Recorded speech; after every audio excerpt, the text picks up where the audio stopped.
I'm watching RuddigerJr play Sona, and the matchup is going to be Sona Ezreal versus Leona Draven.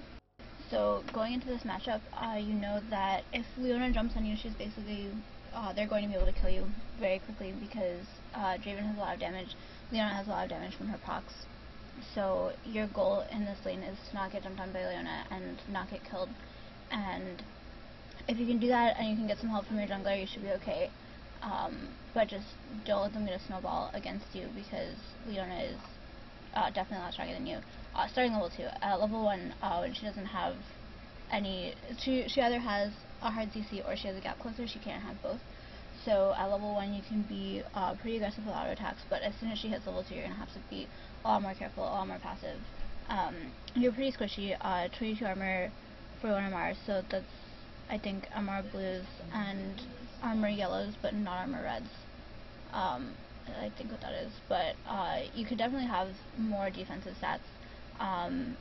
It's an option to run fly HP Quints if you think that you're going to be able to play pretty aggressive, but if you think that you're just going to be trying to be really, really passive the whole time, then you can go for the GP10 or something, as long as you're able to not get jumped on by Leona. So your settings are okay, but you don't have the mastery for the ward or the biscuit at the beginning of the game, and both of those are very important masteries to have because the ward is basically an additional 4th ward, since when you walk into lane you generally want to ward the far bush, and you don't need to have that ward for 3 minutes the vast majority of the time because the lane is going to push in one direction, and as the lane pushes it stops being necessary for you to have that ward. So you place that 1 minute ward, and it's basically like getting an additional 75 gold at the beginning of the game.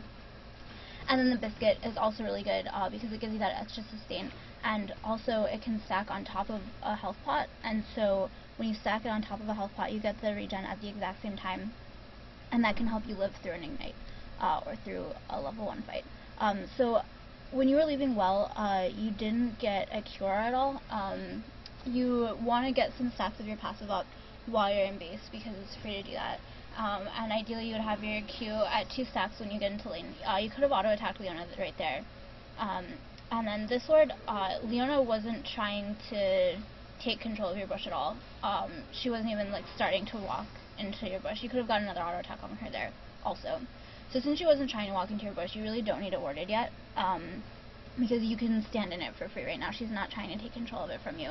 And if she starts to try to take control of it from you, you can start auto-attacking. So don't necessarily ward that there. And then also at the beginning of the game, you didn't help your jungler take Wolves in Blue. You should have provided as much auto-attack damage for Wolves in Blue as possible. And then also had the cure to give. And then this ward, that's really not a good ward to have right now, because if Wukong is going to be ganking, then he's going to be coming through Tribush almost certainly, first of all. And so a Tribush ward is going to be able to spot him. This ward, not only is it not going to see everything if he comes through Tribush and then straight down into lane, but it also doesn't see as deep into Tribush as it could. So you don't need that ward this early. If anything, you put down a Tribush ward.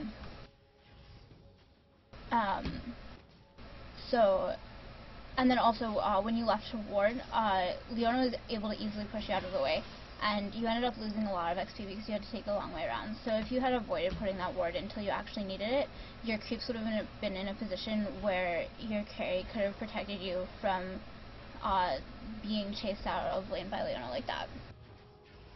When your carry is last sitting under tower, you really want to try to help him as much as possible. A couple of CS there he lost because you didn't help him with them. Yeah, you have your passive up right now, so that's not optimal for helping your carry last under tower, but you can just burn your passive ideally on one of them. If not on one of them, then on a creep. That Q I actually think should have hit Draven. I'm sort of surprised it didn't, but basically if you're in auto attack range of them, then you're in Q range of them, in terms of being able to hit your Q even though there are minions closer to you than to the enemy champions. So when you can get an auto attack in, you can also get a Q in, assuming that it's not on cooldown. And when you can get a Q in, you can also get an auto attack in. So at the very beginning, when you were Qing Leona over here, you definitely could have gotten auto attacks in, and that would have been a lot more damage. The other thing that I didn't talk about earlier is that when Leona kicked you out of lane, you noticed that she took W first because she put her W on. So that means that it's not until level 3 that she's going to have a gap closer plus a hard CC. So it means that at level 2 you can also be slightly more aggressive than you would normally be able to be against the Leona.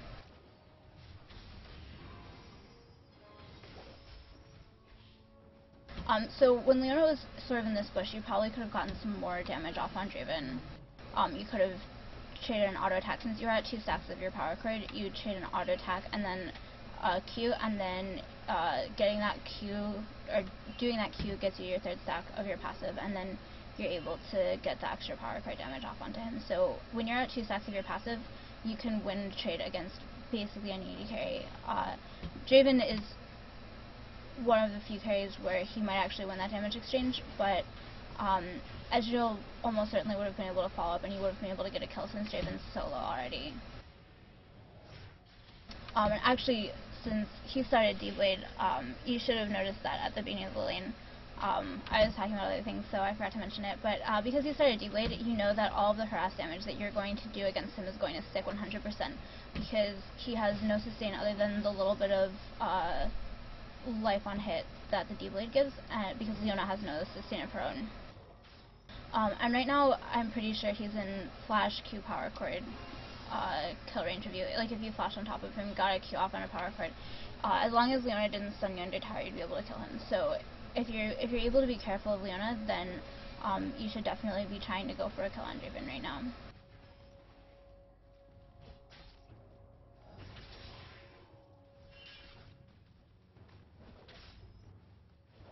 And this ward is still a little bit deep. If he had just walked straight down, he could have walked and hugging this wall. He could have gotten into this bush, and you wouldn't know that he's there. Those are good auto attacks on Leona when she engaged on Ezreal. And you want to still keep being careful because Wukong's in the area. You definitely don't want to face check the Leona bush because Leona could be standing right here, ready to auto Q, auto U, and then you'd be stunned, and Draven would just be able to kill you for free.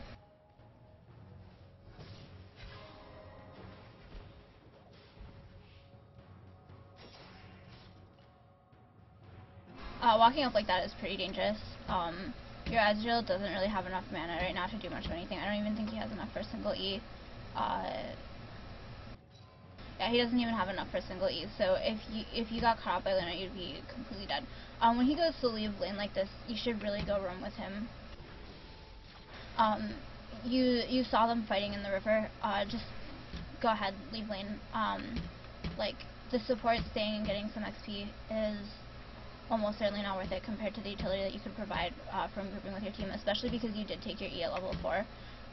That means that you can get a slow cord off on someone when they're chasing, so either when you're chasing them or when they're chasing you. Getting that slow cord can mean that you get a kill or that you save someone's life that you otherwise wouldn't have been able to do as a team if you hadn't been able to provide that CC. So just try to rotate over when people are fighting on the minimap. And similarly, if you notice a fight that's happening, say in the top part of the map, even when you're bot, you can just ping the fight that's going on so that you alert your teammates to the fact that that's happening. At this point, you guys should go back to base. Ezreal has, so not quite enough for BF Sword, but he has enough to get a couple D-Blades and boots too. And even if he wants to save up for BF Sword, you really need to go back because you have no wards. And definitely now you should go back after pushing that one more wave. There's no way for you to be farming here. You're probably gonna miss maybe 4 creeps total if the two of you go back to base right now. And still at this point, it's a good idea to go back to base because you have no wards. So basically, Wukong, there's no reason that Wukong can't be right here about to flash ult you. Like you have, I guess he's not 6 yet, so I guess he can't flash ult you. But there's no reason he can't be standing here, and he should be. I feel like he should be 6 already. So definitely, you need to go back more frequently forwards. And you had enough time. Like, the amount of time since the last CS that Ezreal got was enough time for you guys to go back to base. And at this point, you should really ping buyback. I don't know if you saw that Leona had warded that bush, but they're acting 100% like they know that that bush is warded, especially because like, they haven't really been going for kills on you the way that they could be, but they have been positioning pretty aggressively. So the fact that they're positioning really passively now means that that bush is almost certainly warded. And now you're just acting like the gank is coming. Even if that wasn't worded, they would know like 90% that there's a gank happening, because there's no other way that you're going to be standing on the other side of your creeps. Now there's zero chance. And at this point, Vi has been standing there for so long that a better team probably would have converged on her and counter-ganked this. Especially because you have no wards on the map. Like, Wukong should have responded faster to that. Ari should have responded to that. And they should have been grouping to kill Vi, because she was standing in this bush for so very long. Or if not do that, then they know that they have a safe gank on top without the chance of being counter-ganked by Vi, or they can go steal her red. And just when they know where the jungler is and their lane is safe, like the lane where the jungler is safe and they know what lane that is, then that gives them a lot more control on the rest of the map, because they know for a fact that Vi can't be there. And right now with Leona in mid, you should really be bullying Draven a lot more. He should not be able to even be in, he shouldn't be able to be in XP range at all. And even if he's in XP range, he definitely shouldn't be getting any CS. And he certainly shouldn't be pushing you to the other side of your creeps at all. Like, you're fighting in 2 versus 1 right now because Leona was in mid. So first of all, you should have called the Mia. And then one or two things should happen. Either you let Ezreal farm against Draven right now, or you go back and get more wards, because you have no wards right now. And so you guys really can't play anything except for extremely passively without any wards. And this wave is big enough that it's definitely pushing out. You can't be in a safe place right now without wards. You know that Wukong is top, so you're not really worried about their jungler, but you don't know where their mid lane is. So Ari could easily, instead of going mid right now, she could easily be coming bot. So unless Twisted Fate is ready for a counter gank and Shen is ready for a counter gank, then you're going to need to be playing really, really, really passive right now, because you have no wards on the map. So now, 100%, you guys should be going back to base. Yeah, Ezreal has 2k gold. That's enough for a BF sword. Like, he should have gone back at least 400 gold ago, probably. Because you guys just can't fight them right now. Like, they're not killing you, but they could just kill you if they wanted to. Leona could just drop an ult on top of you, and you could flash it, and then your flash would be down, so she would be able to E on top of you and kill you. Or she could try to hit an E, and if you didn't dodge it, like if you didn't dodge it with flash, then she'd be able to hit you. But at the very least, she could put an ult on top of you, and then E when your flash is down.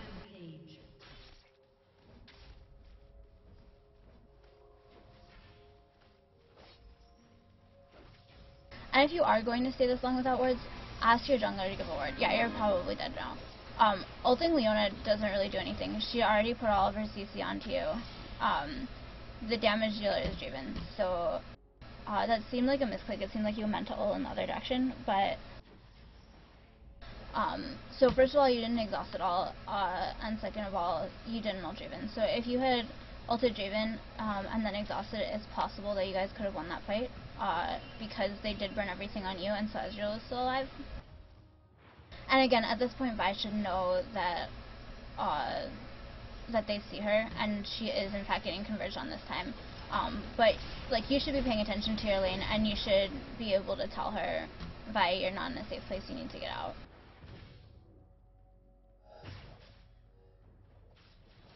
And Ezreal's probably gonna die here too.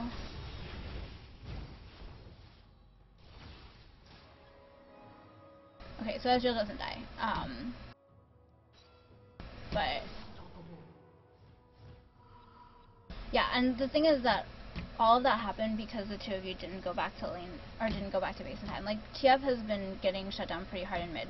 Ahri's pretty fed, and like, at this point, there's not really much you're going to be able to do about this game, in all likelihood. But even if the rest of the game had gone much more evenly, like if the kills were like 6 and 6 right now instead of 11 and 2, and just because they're 11 and 2 doesn't mean that the game is 100% over, but it's pretty bad. And in theory, they had just gotten a dragon off that kill on Ezreal. They should have just taken dragon off of that for free. But the thing is that if you're that underpowered because you haven't gone back to base at all and you just don't have any wards, then that's going to be really, really bad for your team. And it means that they have a massive vision advantage in bot, so they can do things like send 4 bot, and you have no idea that's going on.